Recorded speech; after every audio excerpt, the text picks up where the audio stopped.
Halo semuanya, semoga tetap sehat. Di sini saya bersama rekan-rekan saya akan memberitahu kepada teman-teman sekalian semua tentang Dalihan Notolu. Nah, sekarang apa itu Dalihan Notolu? Saksikan, check this out.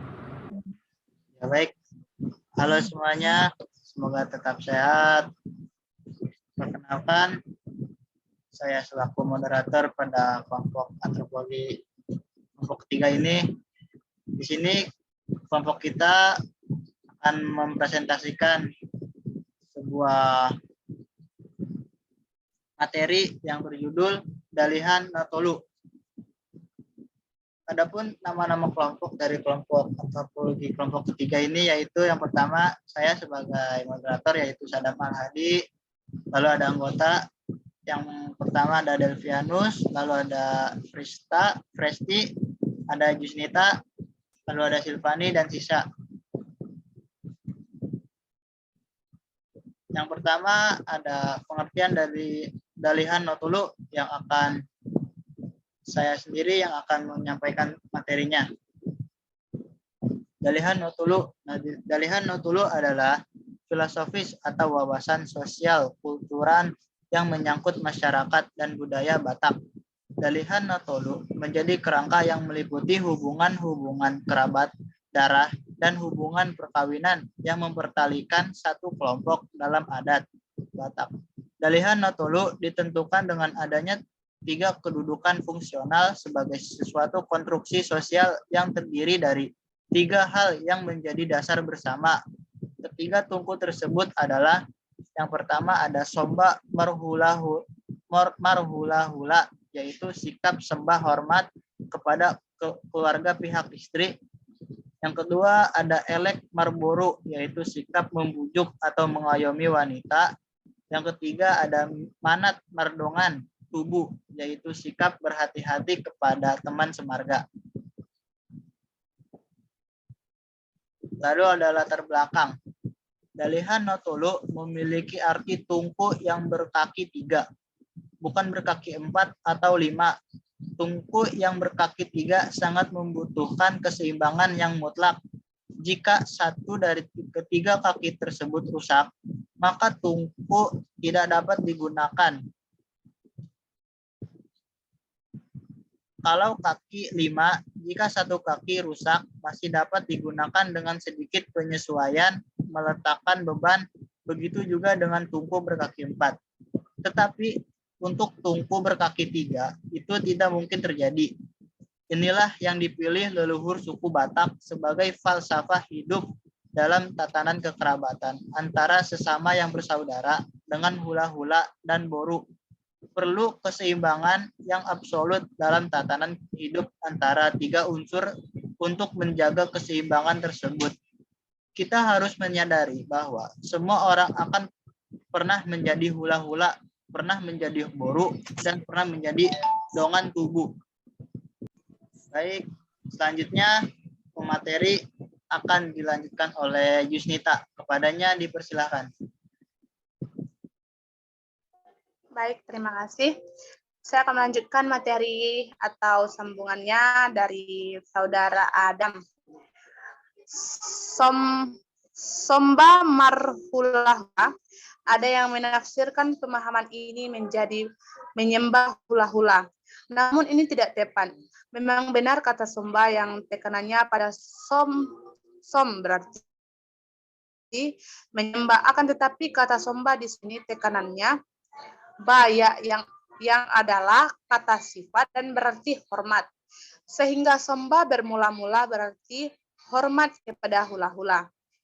Hula-hula adalah kelompok marga istri dari istri kita, kelompok marga ibu atau istri bapak, keluarga istri opung, dan beberapa generasi. Kelompok marga ini, kelompok marga istri anak, kelompok marga istri cucu, kelompok marga istri saudara, dan seterusnya. Dari kelompok dongan tubuh hula-hula dengarkan sebagai sumber berkat. Hula-hula sebagai sumber hagabeon atau keturunan. Keturunan diperoleh dari seseorang istri yang berasal dari hula-hula. Tanpa hula-hula tidak ada istri, tanpa istri tidak ada keturunan. Elek marboru ini berarti rasa sayang yang tidak disertai maksud tersembunyi dan pamrih. Boru adalah anak perempuan kita atau kelompok marga yang mengambil istri dari anak kita atau anak perempuan kita. Sikap lemah lembut terhadap boru perlu, karena dulu borulah yang dapat diharapkan membantu mengerjakan sawah di ladang. Tanpa boru, mengadakan pesta suatu hal yang tidak mungkin dilakukan. Manat merdongan tubuh atau sabu tuha, ini berarti suatu sikap berhati-hati terhadap sesama marga untuk mencegah salah satu paham dalam pelaksanaan acara adat. Hati-hati dengan teman semarga. Orang tua berkata, Hauna jono dano oi marsi yogo, yang berarti kayu yang telah yang dapat. Ini menggambarkan bahwa begitu dekat hubungan terjadi hingga dimungkinkan terjadi konflik kepentingan kedudukan dan lain-lain. Ini adalah kada morisi, ajaran saling menghormati atau masih pasangan dengan dukungan kaidah moral, saling menghargai dan menolong. Dalihan Natolu menjadi media yang memuat hukum yang objektif. Next. Lembaga adat. Pada daerah Tapanuli terdapat Perda nomor 10 tahun 1990 tentang lembaga adat Dalihan Natolu, yaitu suatu lembaga adat yang dibentuk Pemda tingkat 2 sebagai lembaga musyawarah yang mengikut sertakan para penatua adat yang benar-benar memahami, menguasai, dan menghayati adat istiadat di lingkungannya. Dalam kurung pasal 5 dan 8. Lembaga ini memiliki tugas untuk melaksanakan berbagai usaha atau kegiatan dalam rangka memelihara, melestarikan, dan mengembangkan kebudayaan daerah, termasuk di dalamnya adat istiadat dan kesenian untuk tujuan pembangunan dan sifatnya konsultatif terhadap pemerintah. Pasal 6, Lembaga Dalihan Natolu adalah lembaga pemusyawaratan atau pemufakatan adat Batak yang dibentuk berdasarkan peranan adat istiadat, kebudayaan, kesenian, daerah, gotong royong, dan kekeluargaan. Pasal 1, lembaga ini berkedudukan di desa, kelurahan, kecamatan, dan kabupaten.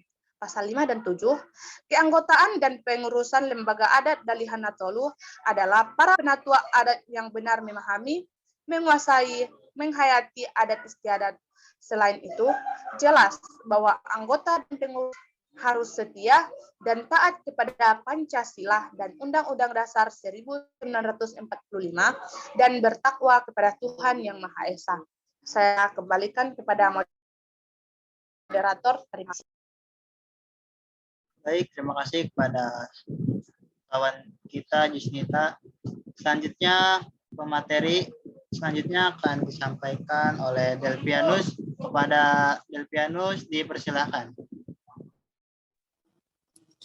Baik, saya akan melanjutkan pemaparan materi tentang Dalihan Natolu.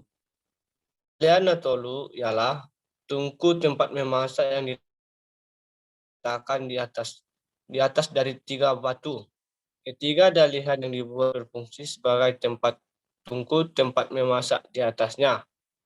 Dalihan yang dibuat haruslah sama besar dan diletakkan atau ditanam di tanah serta jaraknya seimbang satu sama lain, serta tingginya sama agar dalihan yang diletakkan tidak miring dan menyebabkan isinya dapat tumpah atau terbuang. Dulunya, kebiasaan ini oleh masyarakat Batak, khususnya Batak Toba, memasak di atas 3 tumpukan batu dengan bahan bakar kayu. 3 tungku jika diterjemahkan langsung dalam bahasa Batak Toba disebut juga Dalihan Natolu. Namun sebutan Dalihan Natolu Paupat Sihal adalah filsafat yang dimaknakan sebagai kebersamaan yang cukup adil dalam kehidupan masyarakat. Saya kembalikan kepada moderator.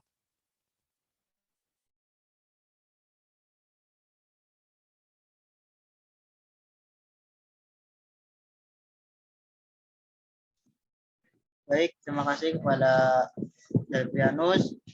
Selanjutnya akan dibacakan oleh Silviani. Kepadanya dipersilakan.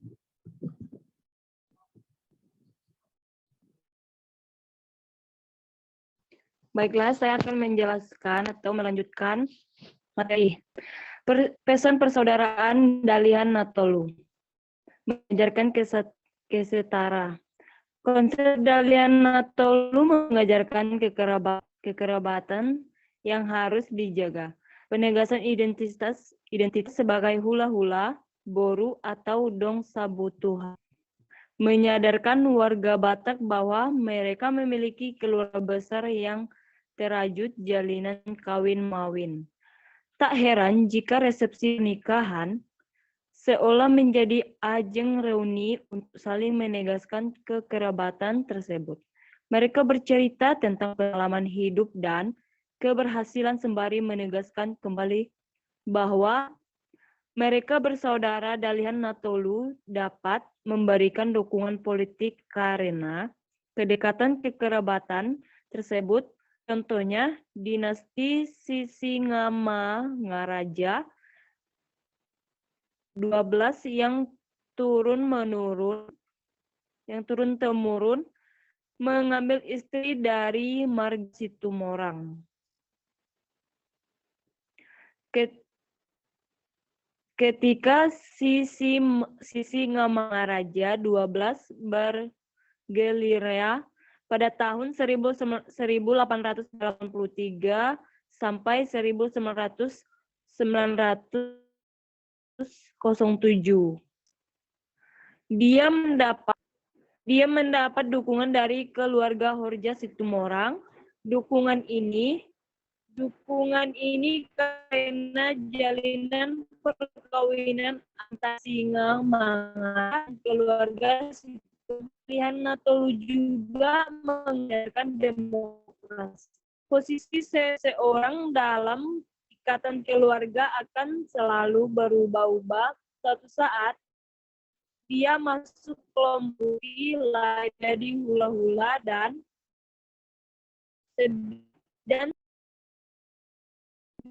juga di hari dia masuk ke dongan sabutuha.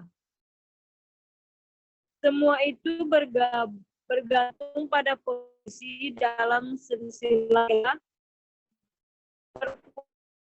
Posisi ini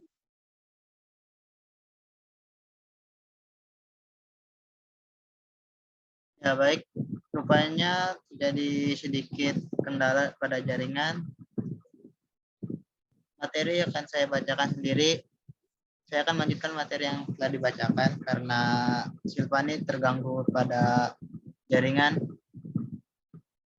Contohnya dinasti Sisingamangaraja 12 yang turun-temurun mengambil istri dari marga Situmorang. Ketika Sisingamangaraja 12 bergerilya pada tahun 1883 sampai 1907, dia mendapat dukungan dari keluarga Horja Situmorang. Dukungan ini karena jalinan perkawinan antara Sisingamangaraja dan keluarga Situmorang. Dalihan Natolu juga mengajarkan demokrasi. Posisi seseorang dalam ikatan keluarga akan selalu berubah-ubah. Suatu saat dia masuk kelompok baru, tetapi lain waktu jadi hula-hula dan mengandung nilai sesungguhnya orang Batak itu sederajat. Tidak ada yang lebih tinggi atau lebih rendah. Dengan konsep ini, seseorang jenderal pun suatu saat akan bekerja di dapur untuk menyiapkan makanan bagi tamunya saat keluarga istrinya menggelar hajatan pernikahan. Sebab saat itu sang jenderal sebagai anak boru negeri Medan. Internalisasi konsep Dalihan Natolu berjalan dinamis. Kawin-mawin antar suku menjadikan konsep itu bukan hanya bagi orang Batak terhadap sesama orang Batak. Pria Batak yang menikahi gadis Jawa, keluarga mempelai prianya pun tetap melihat keluarga perempuan sebagai hula-hula. Kini suku Batak menyebar ke belahan Nusantara hingga dunia. Mereka kawin-mawin dengan berbagai suku, ras, dan agama. Bahkan tak sedikit orang Batak bersuami atau beristri Jawa, Cina, ataupun Aceh. Konsep Dalihan no Tolu mampu menyatukan umat manusia. Proses kawin-mawin antar suku juga menjadikan semua suku saudara karena bisa menjadi hula-hula, boru, atau dongan sabutoha. Konsep ini juga bermakna 3 ungkapan, yaitu somba marhula-hula, yaitu memberi hormat kepada keluarga istri, elek marboru, mengayomi perempuan atau istri, dan minat merdongan tubuh, yaitu bersikap hati-hati atau sopan santun kepada saudara semarga dalam beberapa kasus konflik antar pribadi. Konsep Dalihan no Tolu secara efektif juga bisa untuk menyelesaikan persoalan. Kedua pihak dipertemukan, kemudian diruntut silsilah keluarga dan sejarah kawin-mawinnya. Ujung-ujungnya ternyata masih segaris keluarga sehingga mereka bisa berdamai. Tradisi ini cukup kuat menjaga kebutuhan kekerabatan, akibatnya tak boleh dilanggar dengan nilai universalnya. Dalihan no Tolu secara mondial juga bisa menyelesaikan pertikaian. Selanjutnya ada dinamis. Internalisasi konsep Dalihan no Tolu berjalan dinamis. Kawin-mawin antar suku menjadi konsep itu bukan hanya bagi orang Batak terhadap sesama orang Batak. Pria Batak yang menikahi gadis Jawa, keluarga mempelai prianya pun tetap melihat keluarga perempuan sebagai hula-hula. Kini suku Batak menyebar ke belahan Nusantara hingga dunia. Mereka kawin-mawin dengan berbagai suku, ras, dan agama. Bahkan tidak sedikit orang Batak bersuami atau beristri Jawa, Cina, ataupun Aceh. Konsep Dalihan no Tolu mampu menyatukan umat manusia. Proses kawin-mawin antar suku juga menjadikan semua suku saudara karena bisa menjadi hula-hula, boru, atau dongan sabutuha. Konsep ini juga bermakna 3 ungkapan, yaitu somba murhula-hula, yaitu memberi hormat kepada keluarga istri. Lalu ada elek marboru, itu mengayomi perempuan atau istri. Dan manat merdongan tubuh, yaitu bersikap hati-hati atau sopan santun kepada saudara semarga. Dalam beberapa kasus konflik antar pribadi, konsep Dalihan no Tolu secara efektif juga bisa untuk menyelesaikan persoalan. Kedua pihak dipertemukan, kemudian diruntut silsilah keluarga dan sejarah kawin-mawinnya. Ujung-ujungnya ternyata masih segaris keluarga sehingga mereka bisa berdamai. Tradisi ini cukup kuat menjaga keutuhan kekerabatan. Akibatnya tak boleh dilanggar. Lebih baik dianggap tak beragama daripada tak beradat. Dengan nilai universalnya, Dalihan no Tolu secara mondial bisa juga menyelesaikan pertikaian. Baik, sekarang saya akan menampilkan sebuah video, yaitu pernikahan dalam adat Dalihan no Tolu.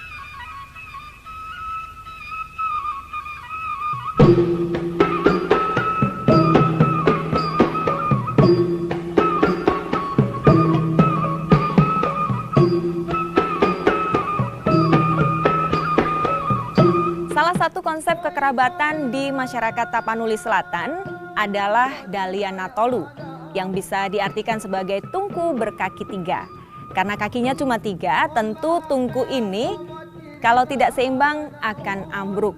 Dan Dalihan no Tolu memegang peranan penting dalam setiap upacara adat, baik acara adat Siriaon atau kegembiraan misalnya pernikahan dan juga kelahiran bayi. Juga acara Siluluton atau duka cita baik kematian maupun perpisahan. Negeri Indonesia kali ini dari Sumatera Utara saya akan mengajak Anda menyaksikan pernikahan adat Bata Angkola dan tentu saja di sana kita akan melihat bagaimana Dalihan no Tolu memegang peranan penting dalam upacara pernikahan. Inilah negeri Indonesia, Sumatera Utara.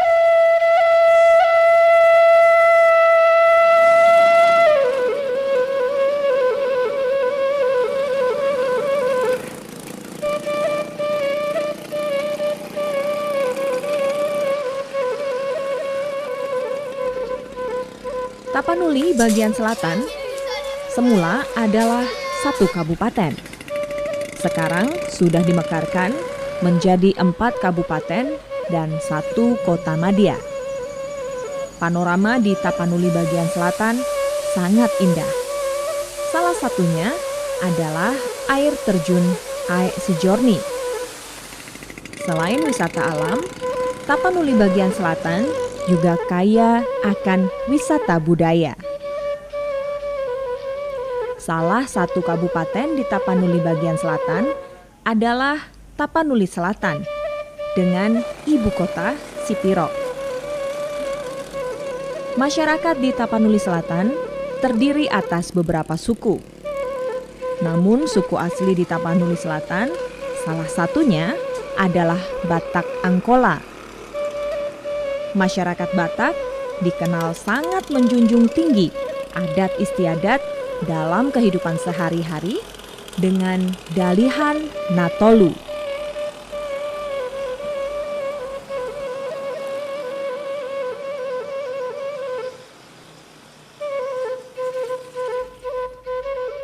Pada zaman nenek moyang dahulu, pernikahan adat Tapanuli Selatan bisa memakan waktu hingga 7 hari 7 malam.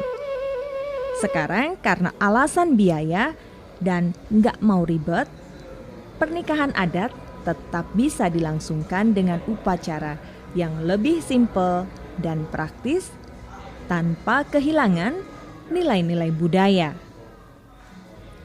Pada acara adat, dalihan natolu sangat besar perannya untuk menyukseskan acara pernikahan adat. Dalihan natolu ini meliputi 3 kelompok, yaitu Mora, Kahanggi, dan anak boru. Mora adalah kerabat mempelai perempuan. Kahanggi adalah teman semarga atau kerabat satu keturunan. Sedangkan anak boru adalah keluarga pengantin laki-laki. Setiap orang dapat menjadi Mora, Kahanggi, atau anak boru, tergantung siapa suhud atau penyelenggara pesta. Dalihan natolu itu terdiri dari kakak beradik dari ompong kita. Kakak beradik, walaupun dia yang tua, asal semarga itu yang dinamakan Kahanggi. Yang kedua ialah yang ngambil iboto kita, itu yang dinamakan ipar. Yang ketiga ialah Mora, mertua itu bahasa Indonesianya. Ditambah dari tokoh-tokoh dari masyarakat, yaitu Hato Bangon, alim ulama, cerdik pandai, Natobang Natoras, sampai pemerintahan tentunya Opui Sen Bagas Godang. Itulah yang dinamakan dalihan natolu.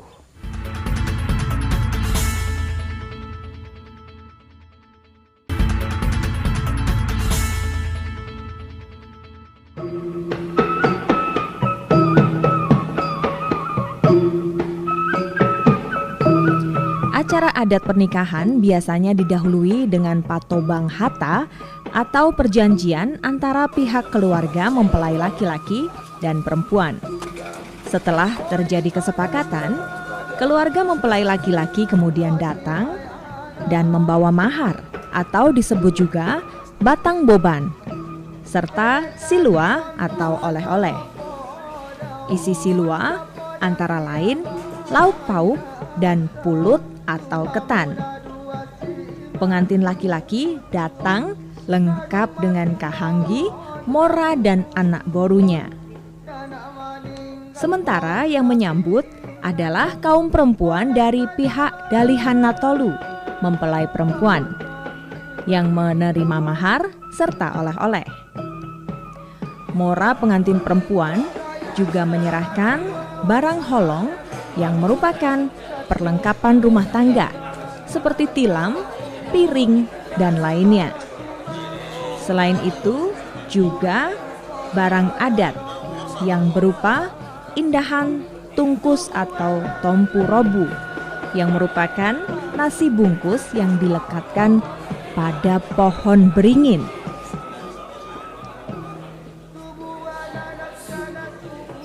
Makna dari nasi ini adalah di samping kebesaran hati moranya terhadap anak boru dan pengantin perempuan atau cucunya ini, ada terkandung harapan agar apa yang diniatkan dapat terkabul dan sukses. Pulut atau ketan dan juga makanan lainnya yang dibawa oleh pengantin laki-laki kemudian dihidangkan di bagas godang atau rumah adat pada acara makobar yang dihadiri khusus oleh kaum laki-laki saja. Adat budaya kita pada zaman sekarang ini banyak sekali tantangannya. Yang pertama, kalau nenek moyang kita dulu dalam melaksanakan adat budaya sangat tegas dalam setiap pelaksanaan, maka mereka membutuhkan beberapa hari untuk pelaksanaan adat budaya. Misalnya adat Boru Marbagas. Pada zaman sekarang ini sudah disesuaikan dengan kondisi keadaan, namun anak-anak generasi kita zaman sekarang ini tidak mau direpotkan dengan adat budaya. Mereka ingin yang sesederhana mungkin. Malah kadang-kadang mereka tidak mau lagi ikut dalam kegiatan masuk dalam acara makobar atau adat Boru Marbagas. Maka kadang-kadang mereka tidak tahu lagi apa yang harus disampaikan ketika pada posisi mereka berbicara di dalam adat makobar. Maka saya memperkirakan kalau begini terus tanpa ada pembudayaan adat budaya kita yang seperti ini, maka generasi-generasi berikutnya akan kehilangan adat budaya. Malah adat budaya kita ini akan hilang di kemudian hari. Itu dulu memang nenek-nenek kita itu waktunya lapang itu. Kalau dulu, karena usaha kalian nenek-nenek kita itu sawahnya luas. Kalau sekarang sawah yang luas itu sudah dibagi-bagi kepada cucunya. Perkawinan adat istiadat Tapanuli Selatan ini wajib dikembangkan, tapi ya itu tadi karena masyarakat Indonesia, masyarakat zaman sekarang itu sudah era digital dan segala macam, makanya ini perlu dikembangkan. Karena kalau adat istiadat ini kalau ditinggalkan, ya ini akan mati di generasi kita gitu, di generasi anak muda zaman sekarang. Jadi adat istiadat itu jangan sampai mati. Itu kewajiban kita membantu Mora. Apa pekerjaan Mora kita itu, anak boru yang punya kuasa itu. Nah, disuruh-suruh Mora lah kita. Sudah tentunya kita selaku anak boru, sudah tahu kita dihargailah Mora. Itulah istilahnya.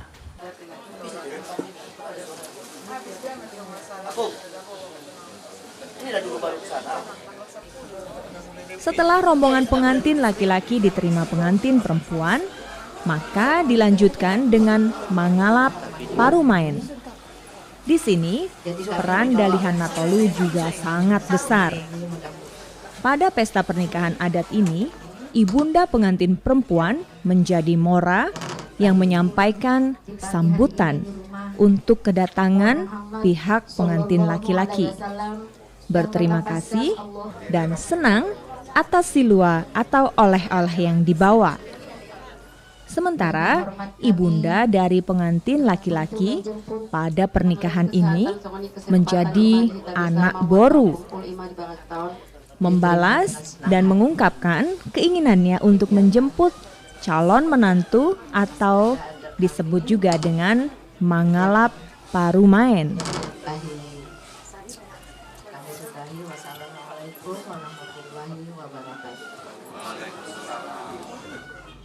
Acara ini kemudian dilanjutkan dengan akad nikah secara Islam, di mana hombar doadat dohot ibadat, yang berarti sejalan antara adat dengan ibadah.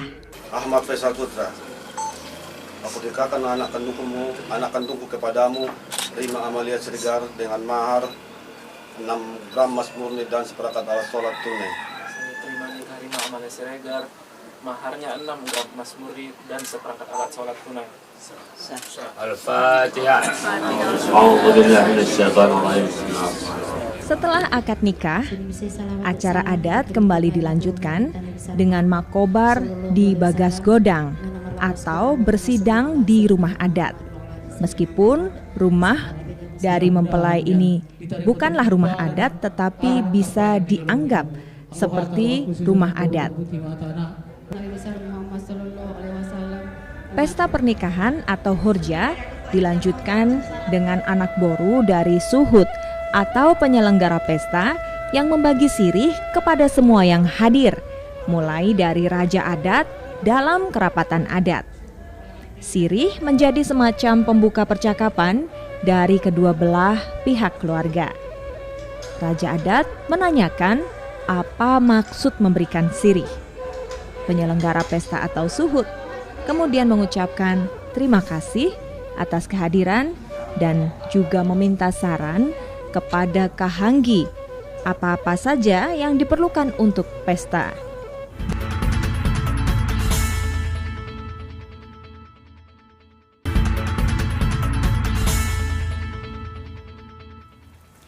Salah satu syarat dalam pernikahan adat Tapanuli Selatan, kedua mempelai harus memiliki marga. Tetapi dalam pernikahan ini, mempelai laki-laki adalah suku Minangkabau yang artinya dia tidak memiliki marga. Untuk itu di pernikahan kali ini, mempelai laki-laki diberi marga Lubis yang merupakan marga dari nenek mempelai perempuan. Selain itu, Hariman atau pisang raut dari keluarga mempelai perempuan juga banyak yang bermarga Lubis. Setelah proses pemberian marga, baru acara adat selanjutnya bisa dilaksanakan.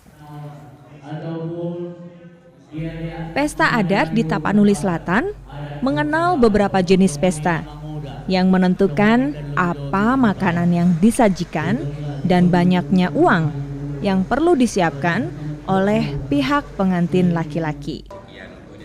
Kalau kita ingin pesta, yang pertama adat kecil mengenai pesta itulah. Yang kecilnya yang dipotong ayam. Kalau adat menengah yang dipotong kambing. Adat besar yang dipotong, yang dikatakan adat besar yang dipotong kerbau. Jadi sesuai dengan adat, kalau adat kecil berupa uangnya kecil juga. Kalau adat menengah, uangnya pun menengah juga di adatnya. Kalau adat besar, uangnya pun banyak.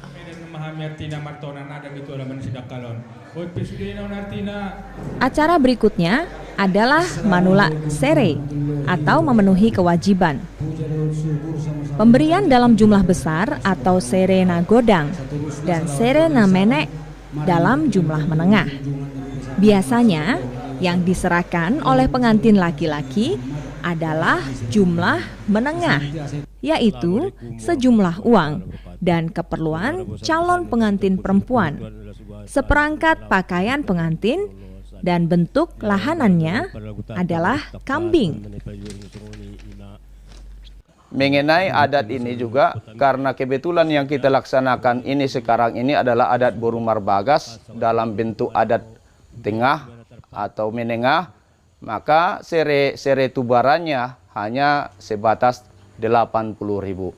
Dan inilah yang diperbincangkan yang harus diterima oleh adat, baik itu Opu Bagas Godang, begitu juga Parhutaun, yang mana tupuknya atau bagiannya juga ada, karena boru yang marbagas ini adalah memiliki keluarga yang banyak di hutan ini, terutama ada temannya, kemudian ada hula atau ada pimpinannya, kemudian ada Opo Bagas Godang. Maka tupuk-tupuk ini harus dibikin di atas tampai ini sebagai tanda bahwa yang pihak laki-laki telah menyelesaikan adat boru marbagas, baik kepada barisan tulang daripada dan pihak suhud daripada yang punya boru dan pihak parhutaun yang ada di kampung itu.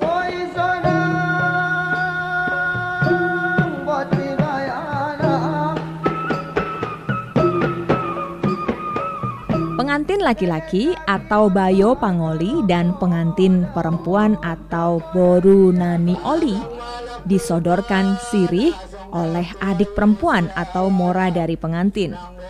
Suatu kehormatan bagi pengantin yang diberi makan, karena semua sanak saudara Daliana Tolu dan Harajaon ikut memberi restu atas keberangkatannya ke tempat pengantin laki-laki.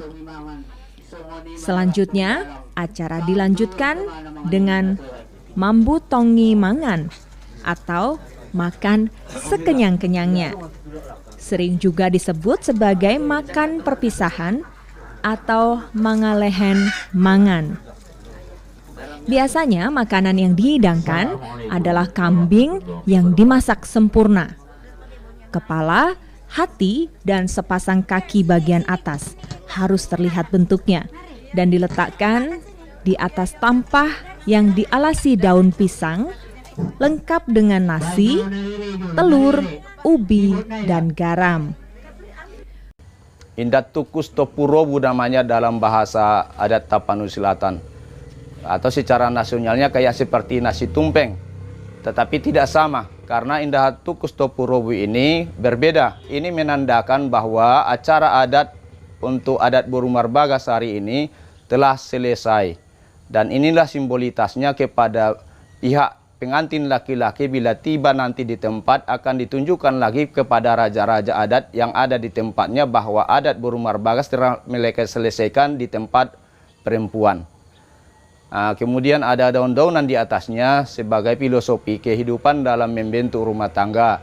Misalnya haruaya baringin atau disebut pohon baringin, menandakan bahwa sifat pohon ini adalah daunnya sangat rindang dan batangnya sangat kokoh. Ini menandakan bahwa keluarga ini ke depan dimintakan dalam adat Angkola ini agar bisa membentuk keluarga yang bisa melindungi dan menaungi daripada seluruh keluarga dari pihak laki-laki maupun perempuan.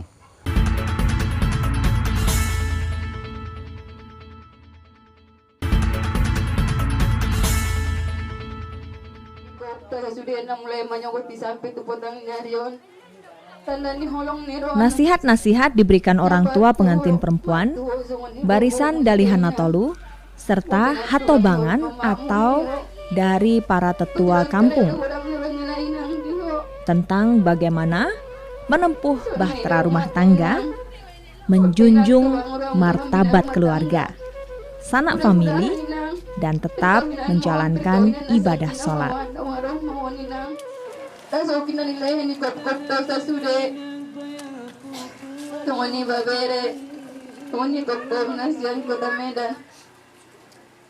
Makanan yang dihidangkan pada mambu tonggi mangan penuh makna simbolis, seperti telur ayam yang menjadi lambang doa untuk memohon agar jiwa dan raga bersatu padu, tetap selamat dan sehat.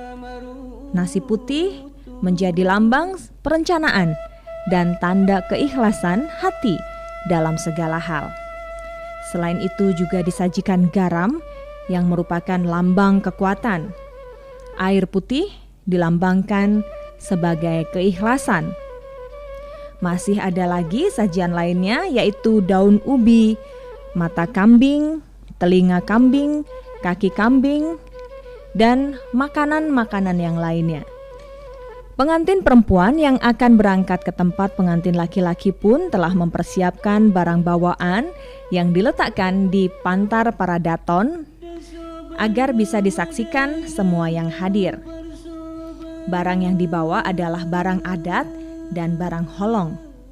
Barang adat indahan tungkus tompurobu atau nasi bungkus adat ditambah ranting pohon beringin dan juga makanan sebagai bekal perjalanan menuju ke kediaman laki-laki.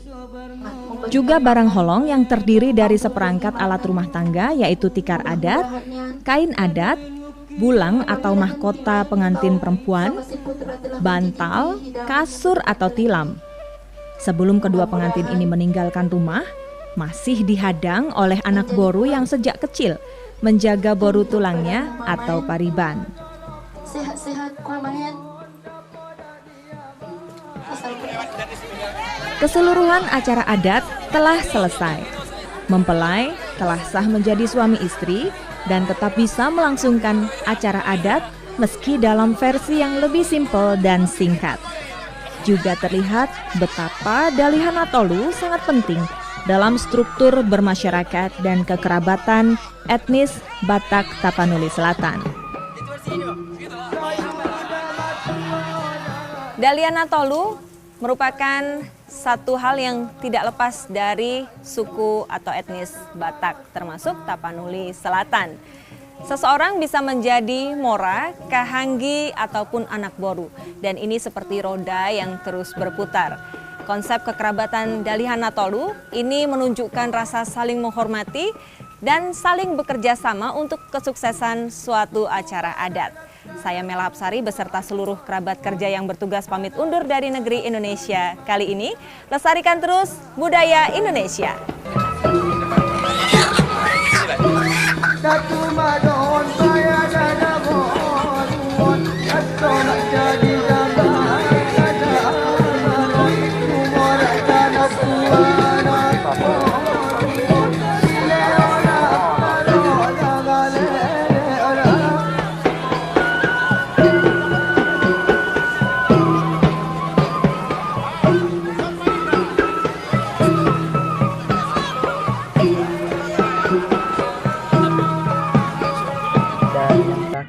Saya akan menampilkan sebuah video tentang motivasi atau filosofi dari suku atau adat Dalihan Natolu ini untuk kita pelajari dan ambil yang positifnya untuk kita terapkan dalam kehidupan kita sehari-hari.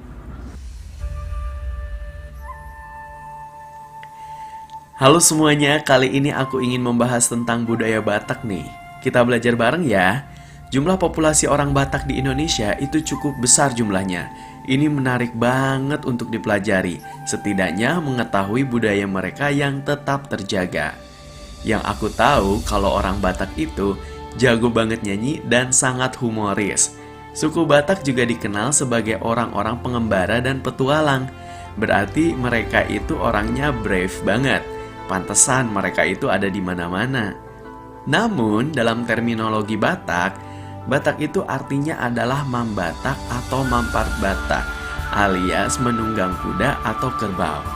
Orang Batak juga dikenal sebagai orang yang menjunjung tinggi arti keluarga dan kekerabatan. Hal itu pun dibentuk berdasarkan Dalihan Natolu yang berarti 3 tungku. 3 tungku ini harus menompang satu sama lain nih guys. Ibarat memasak, kalau satunya dirusak, maka semua masakan di tungku itu bisa tumpah alias rusak. Dalihan Natolu bisa dibilang pondasi dasar yang meliputi hubungan-hubungan kerabat darah dan hubungan perkawinan yang mempertalikan satu kelompok. Nah, apa aja ketiga pondasi tersebut? Kita mulai bahas ya guys.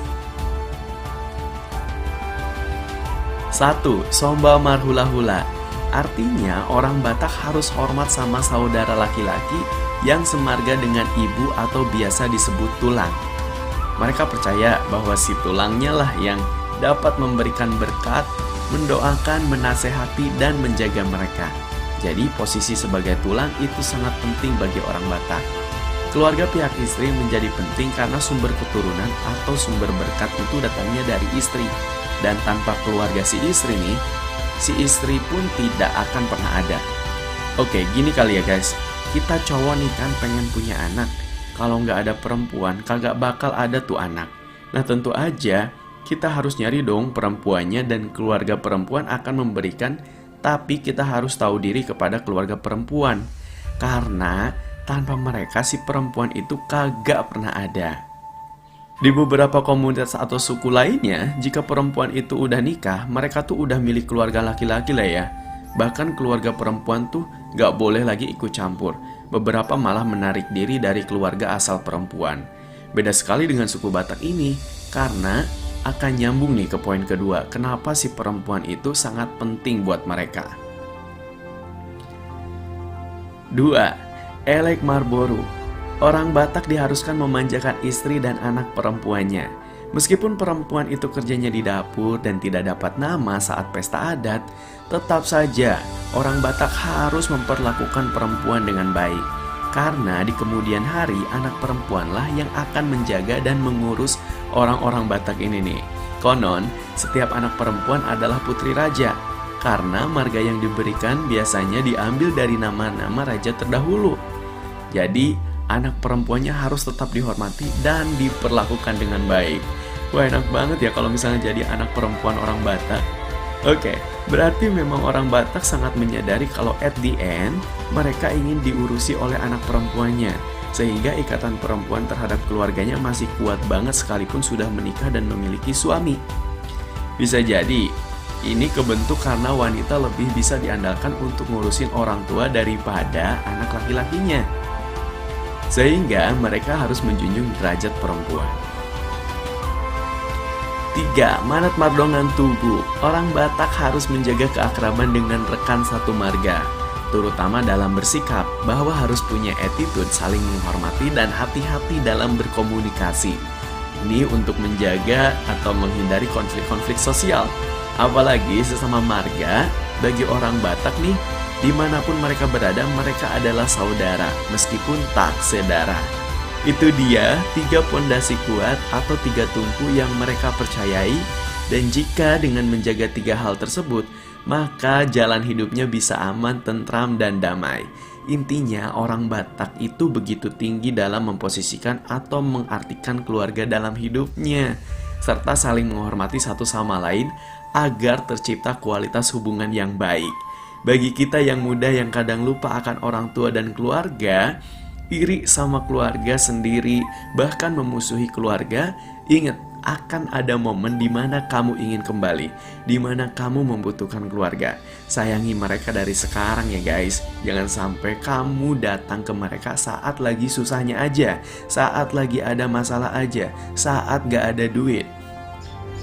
Karena pada intinya ketika suatu falsafah itu sudah diaplikasikan dalam hidup beratus-ratus tahun atau dari zaman baheula banget, itu tuh bekerja gitu loh. Itu tuh benar-benar tepat untuk hidup kita. So, kita harus contoh ya guys. Nah, aku penasaran nih guys, gimana kalau cowok Batak nikah sama cewek non-Batak?